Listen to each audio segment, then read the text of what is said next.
Good morning, everyone. Welcome to the show. John Henry Soto here with you as always. It is 7 a.m. here in Nashville, Tennessee. It's June 19th, 2026. Happy Juneteenth to everyone out there celebrating.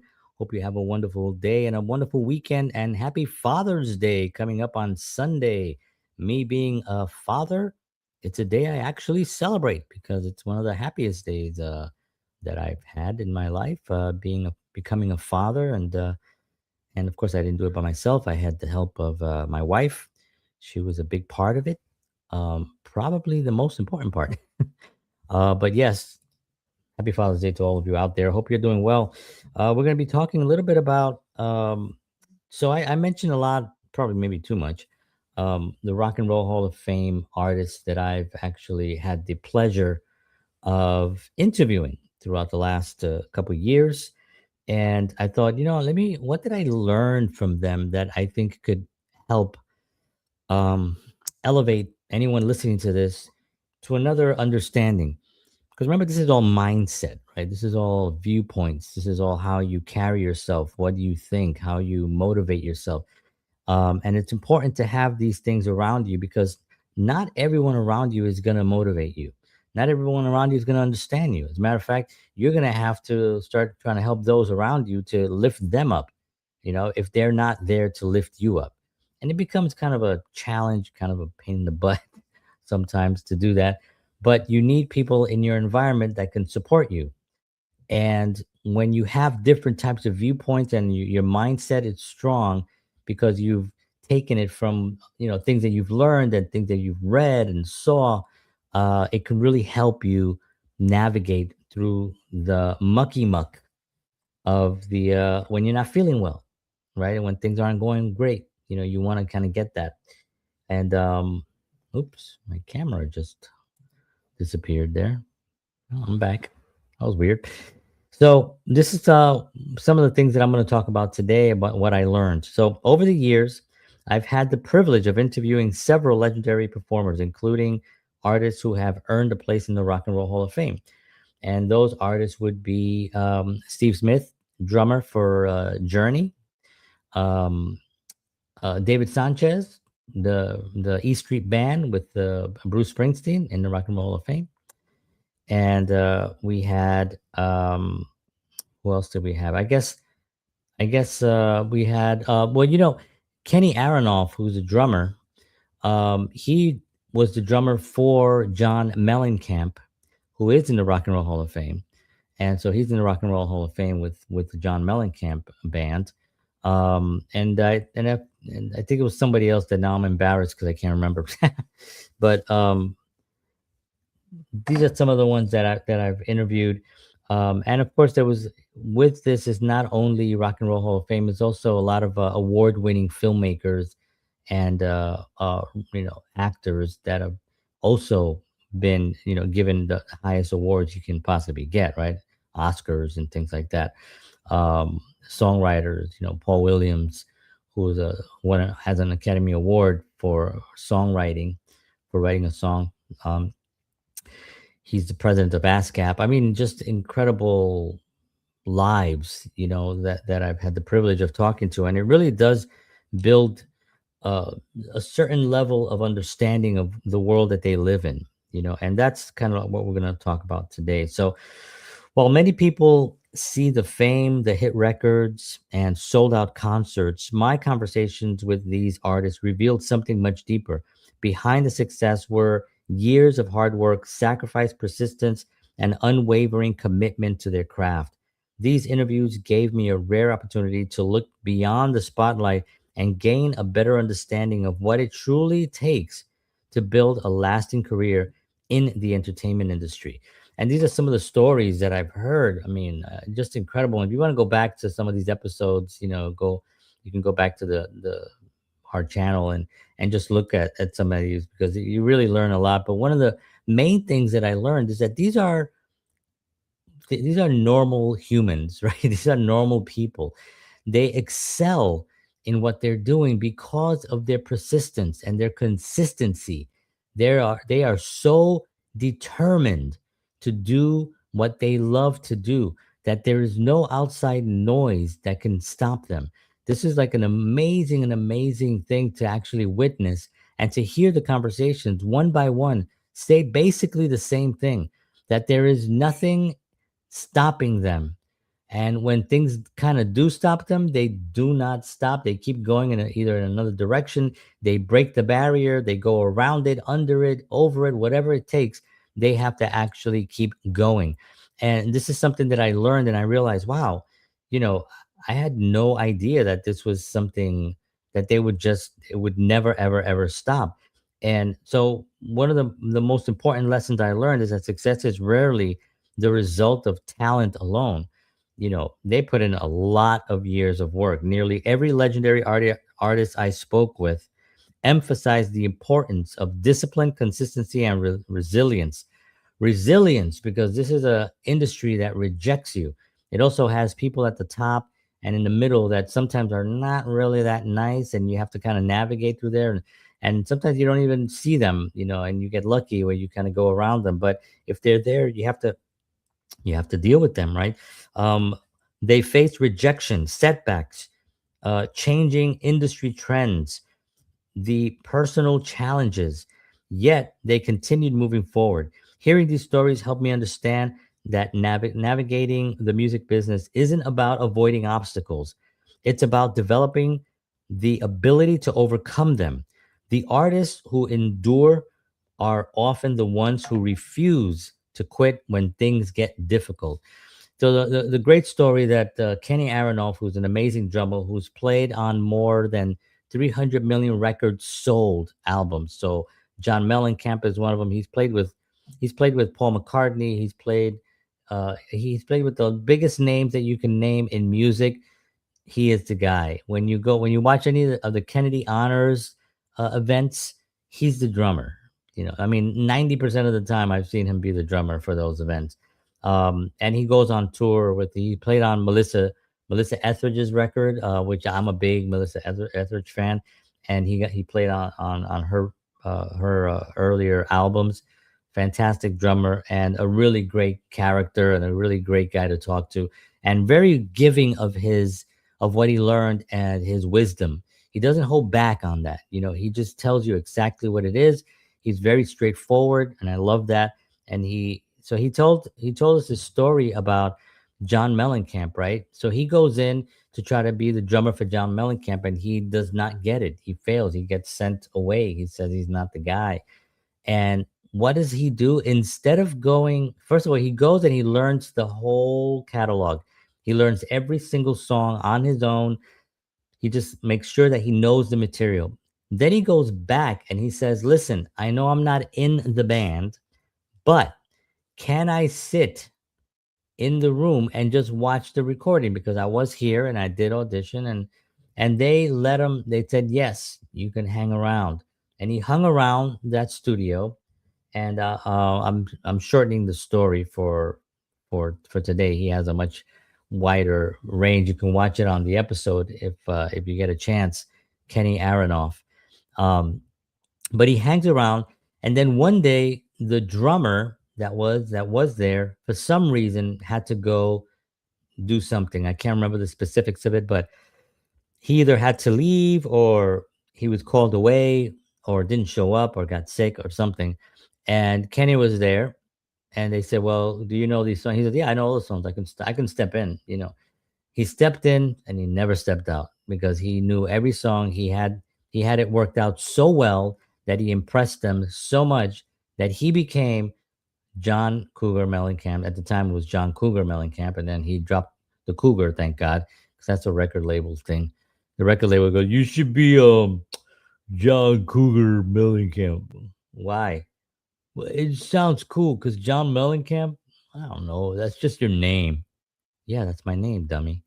Well, I think Cougar or something. Anyway, so he made it. He became very successful with that first record, the John Cougar Mellencamp. And then he said, okay, now for this next record, let's drop the Cougar. And they were like, well, you can't. He goes, yeah, I can. And he did. Thank God. And he's one of the great rock and roll legends of all time. So we had a great conversation about that. And he told other stories like that, which was really, really great. And you hear these stories sometimes, and you try to picture like what was it like to be in that room, it's just amazing to just do that. There was another story that I'm going to read this, and I'm going to tell another story about someone who has since passed, who I interviewed, who was not in the Rock and Roll Hall of Fame, but was a legendary bass player for Kenny Rogers back in the day. His name was Chuck Jacobs. So I'm going to tell that story in a second. He told a great story when we talked a few years ago. So these conversations also taught me the value of relationships and reputation. Many of the Rock and Roll Hall of Fame artists support spoke about, I'll give that again. Many of Hall of Fame artists spoke about the people who helped them along the way: mentors, bandmates, managers, promoters, producers, and fans. Their success wasn't built in isolation. They understood the importance of treating people with respect, maintaining professionalism, and building strong relationships throughout their careers. As someone who works in the talent, that's me, in talent management, filmmaking, and event production, and artist development, these lessons reinforced the idea that networking and collaboration are not optional. They are essential parts of long-term success. You got to be in it. You got to be there. You got to show up. You got to meet people. Sometimes the meetings don't go anywhere. It doesn't matter. It's a meeting. You got some experience. You met another human being and you got something. And this is what I learned from them the most. It was like, you can't just sit in your room and just practice and just be alone. You have to get out into the world and meet people and do things and experience life. That part of it is just not negotiable. You have to do that. So, Chuck Jacobs told a great story with Smokey Robinson. So they were doing a Kenny Rogers 30th anniversary special, like 30 years in the business, I think. And there was all these artists that were going to come and perform. Chuck Jacobs being the bass player for Kenny Rogers, rest in peace, Kenny and Chuck, two great artists. Um, Says he's on the stage and he's getting ready to perform, and here comes Smokey Robinson. Now, um, the band he's gonna sing the song "Crazy," and so he starts get the song. The band starts, and Smokey Robinson turns around and he goes, "What is this?" And he goes, This is the song "Crazy," and he's like, "Crazy." He's like, "I thought it was the Patsy Cline 'Crazy,' crazy, crazy for," which is written by Willie Nelson, right, and sung by Patsy Cline. And he was like, "No, no, it's not that. It's Kenny Rogers crazy because I'm crazy, crazy for you. Can't you see?" Right? That's the Kenny Rogers song. And so he kind of laughed, and everybody was laughing. And so he was like, "All right, can I have a copy of the tape of the music?" So they give him a cassette. He goes back to his hotel. Smokey Robinson. I just can imagine being in that room when the band starts and he turns around. He's like, what song is this? I learned Patsy Cline's. And he goes back to his hotel room. He learns Crazy, the right Kenny Rogers song. He comes back, he delivers a flawless performance, and the rest is history. But those kinds of stories you're not going to hear. Like that's not even written anywhere. You know what I mean? It's like that's just because Chuck was there, and he has a wonderful he had, and I hope he documented a lot of these stories, and he did with me quite a few of them. But he must have so much stories he must have had, just incredible life. So um perhaps the greatest lesson I gained from interviewing these legendary performers is that longevity comes from continuing to grow. The artists who achieve lasting success never stop learning, creating, adapting, and evolving. That's Kenny Aronoff. Steve Smith still is out there performing and making records with Vital Information, which is his jazz fusion band. Just incredible music, and if you're into that kind of style of music, he's one of the greatest of all time. As a matter of fact, why does this keep cutting out on me? Sorry, folks, my camera keeps going out. As a matter of fact, the Modern Drummer magazine, which is a popular magazine for drummers, and it's been around since I can remember as a kid. They put out these six legendary special edition Modern Drummer magazines dedicated to only six drummers that they thought were the greatest of all time. There was people like Neil Peart from Rush. It was Buddy Rich. These kinds of drummers. Steve Smith was one of the six. This is how great he is. If you're a drummer and you have to know Steve Smith, check out Vital Information. But it's something that he talks about. He practices. He practices every day. He's got the pad and he's always practicing and he's always getting his skills there. He's in his I believe he's in the 70s right now. He's playing unbelievable. He's so fit.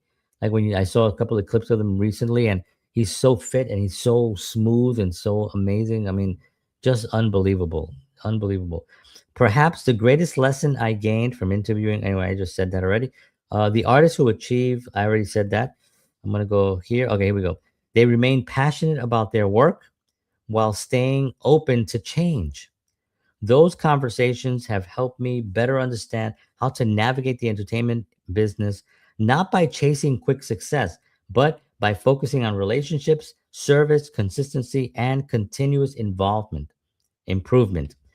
Their success and their stories continue to influence the way I approach my own career and the way I help artists build theirs. So this is something that I pay attention to a lot.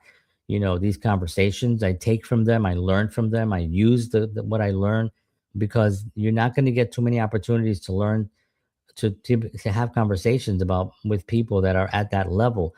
So the questions you can ask are really very specific, which I went over yesterday. A couple of questions that you can ask, these some of these performers, and I think it's really important to really get them to open up and give you that information, especially if you're planning on going into that industry, right?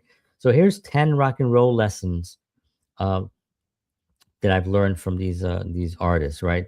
So number one is that success takes longer than most people expect. A lot of these guys really had to work hard to get there. They weren't overnight success. They were struggling. They were out there. One thing that they did that a lot of artists don't do is that when it hits the wall, when something happens that stops them, they did not stop. They kept going. They ran over whatever was trying to stop them. And hey, JLo, uh, hello. Sorry, I didn't see you there. I think I did, but I was got wrapped up in talking. Nice to see you. I have other people here on other platforms, but um, so it takes a while. They just did not give up. And when you have that opportunity to talk to these individuals, you have to take that opportunity and use it for your own building, whatever you're building. And I did. I think it's a really, really important thing to do. Number two, relationships are often more valuable than opportunities. So networking, meeting people that I'm meeting here. I meet people that are special people that have talent. That is part of it. It's not about the opportunities. The opportunities will come when you build relationships and you keep these relationships and then you move on. And you start meeting more people and more people, more people, and you start documenting the communication. I have it in my book. I meet these people, I write a little bit about them, I talk about them, I have their emails, I have their information, and sometimes I never hear from them again. They got busy or I don't know, they just did their own thing. But building those relationships is super, super important. Number three, consistency beats occasional bursts of effort. So you have to be consistent. And this is something that I fell into years ago where I would be very active for a short amount of time, like just bursts of, and I would do stuff and then I would not be consistent for, a little bit longer. And it was just an ebb and flow, a roller coaster of up and down, and it did not work. You have to be consistent. And on the days where you get up and you're like, I'm going to give myself a little rest day today, you don't. You get up and you do the thing. And if there are people around you, interfering with your flow, whatever, just tell them. And if they get angry, that's okay. That's okay. They don't have to understand it. They just have to let you be consistent. And that's the key thing. So consistency. Number four, your reputation follows you everywhere. ha- Social media is watching us at all times. We're posting things. I post things. I've gotten in trouble for posting things that I shouldn't have posted. I've been in different situations where I've had to pull back and wait a little bit because I posted things that were true and that were real, but that the for whatever reason the platforms did not like, and other people that were whiners and weepers and got triggered and stuff like that and reported things. It's okay. That's your reputation. And if they think of you that way, that's good. You don't want them around you, but you want to have a reputation that you're somebody that's real. You want to have a reputation that's somebody that you can sit down with and have a conversation that's meaningful and that cares about the art. And that's hopefully that's the reputation I'm building. Somebody who really wants to help others. Number five, adaptability is essential for longevity. The industry is changing all the time. It never stays the same, and day to day it changes, and you have to adapt to when it changes. And don't be like, oh, well, that's not the way they used to do it. They do it like this. Man, shut up. Just shut up. It changes all the time, and you have to change with it. You have to adapt to how it is. Stay up to date with like signing up for readthedailies.com, industry.co.co. Sign up for anything that you can sign up for that gives you information on the industry that you're passionate about and the things that you love. So this way, on a daily basis, you read it, you get informed, you know where things are, and you're not caught. Like AI right now is change every minute. AI is a new thing, right? You got to stay up with it. You got to find out what's happening with all the platforms, study them, and if you're using them in your business, why wouldn't you know what the latest thing is? So you have to stay up to things, and when things change, you have to adapt. Right now, auditions, are different. Right, everybody's at home. You have to adapt. You still got to do your auditions. Everything is going to change, and it's going to change for the better if you stay with it. If you have your old views and old mindset, it's not going to change. It's not going to. The change is not going to do you well. Number six. Every setback contains a lesson. Very important. Yes, industry.co, exactly. And it tells these platforms. One of them is more about the film making world, and the just like what's happening with different projects, and then the other one is the industry itself, like who's the new CEO of a big giant company, and who's merging with another company. It's very important information to have while you're trying to navigate through it. So setbacks, every setback contains a lesson. Never think that when something goes wrong that you can't learn from it. You always have an opportunity to learn from it. Yes, it sucks when things don't go right, and you're gonna be there and you're gonna be like, damn it. Oh, and it's okay. You can have that moment, give yourself that moment to be upset about the thing.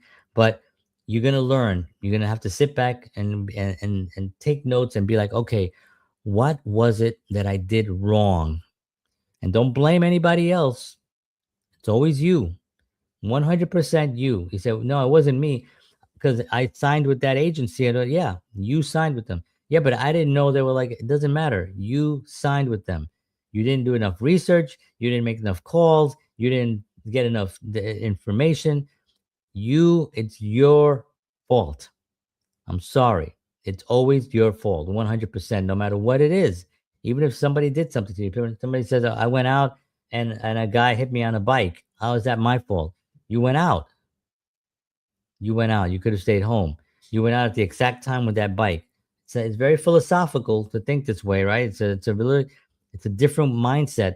But this gives you more power because now you know that you're responsible for everything instead of thinking that the world is going to give you anything. You're responsible, so you can actually be more at cause instead of being effect of it.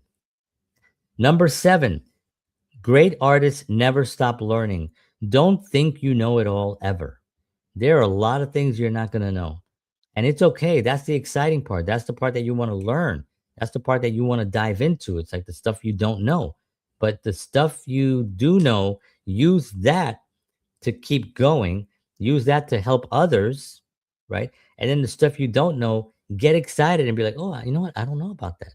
Like I just learned a whole thing about AI recently. Very exciting. Very exciting, using it in this way. Number eight, professionalism opens doors that talent alone cannot. Back in the 60s, there was just talent and bad attitudes for some artists. There was a lot of heavy substance abuse. There were a lot of different things. that if you had just pure talent, you can get there. And sometimes professionalism kind of went out the window. You can tell all the rock and roll stories, the ripping up of hotel rooms and all that stuff. That doesn't really fly in 2026. You can't really operate that way anymore, 50 years later or 60 years later almost. You can't really operate that way. You have to really maintain a professional attitude because there's a lot of money involved in this. And when you get into a project, you have to make sure that even if you're really great and you think that you're awesome and maybe you are awesome, that's totally fine. But professionalism is going to keep you there inside. It may open a door, your talent may open a little bit of a door, but professionalism will keep you there and you'll be able to continue working. Number 9, building a loyal audience is more important than chasing trends. Get an audience that appreciates what you're doing and then have them help you. If they really like your stuff, they'll share it, they'll tell other people about it. And this is the audience that you're building, and keep loyal to them. Give them services. I have a private group on Facebook that I go on and I talk only to that private group, and I'm building a school, not building a school, but I'm a school account, which is a SKOOL. And so I'm going to have that soon where I'm going to be going live there. I'm going to be, it's going to be all very just my audience that wants to hear, wants to ask questions. That's where that audience is going to go. And I'm going to be doing that soon. I had one already, but I closed it. I'm going to open it up again, and I'm going to start working on that. So stay loyal to that audience. And number 10, the people who last are the people who stay passionate about the work. Listen, if you are not passionate about your own thing, who's gonna how are you gonna keep going? You gotta find the passion in it. And yes, there are gonna be days where, maybe you're just not feeling it, or maybe you're not, um, I don't know, the world is finances and family and relationships and all the stuff that comes into play. Maybe it takes a little bit of the edge off of your passion, but you gotta sharpen that up and you gotta be there. You gotta get that really sharp and understand that when you wake up in the morning that you're an artist. When you go to bed, you're an artist. When you're walking around your day, you're an artist. And just have that viewpoint all the time and keep that passion. And if you're a musician, you can't play, listen to music, until you're able to play. If you can't make films, write, do monologues, study. If you're an actor, study monologues, read, take classes. The million, and stay passionate about the work, and you will get far. So, closing thoughts here. The greatest gift these interviews gave me wasn't access to legendary artists, it was access to the wisdom they earned through decades of experience. Their lessons continue to guide me as a filmmaker, interviewer, talent manager, and advocate for artists looking to build meaningful and lasting careers. And there you go, ladies and gentlemen. So, I hope this was helpful. If you want to watch any of those episodes, you can go to my page, johnhenrysoto.com, and it'll take you to my YouTube channel. It'll take you probably to this latest episode that I'm doing, and then from there you can navigate through all the episodes. I'm restructuring my channel right now because of some certain things, so I have to navigate that. And yes, and there you have it. So I hope this was very helpful. Have a wonderful weekend. Happy Juneteenth to everyone out there. Happy Father's Day to all you dads out there on Sunday. God bless you all. Thank you for doing what you guys do and what I do, because I'm a dad myself. And take care of yourselves. God bless you all. Take care of each other, because we're all we got. And I'll see you all on Monday morning. And don't forget, Sunday nights is Wellness Talk with George Batista at 7 p.m. Central. And take care of yourselves, everybody. God bless you all. And as always, peace.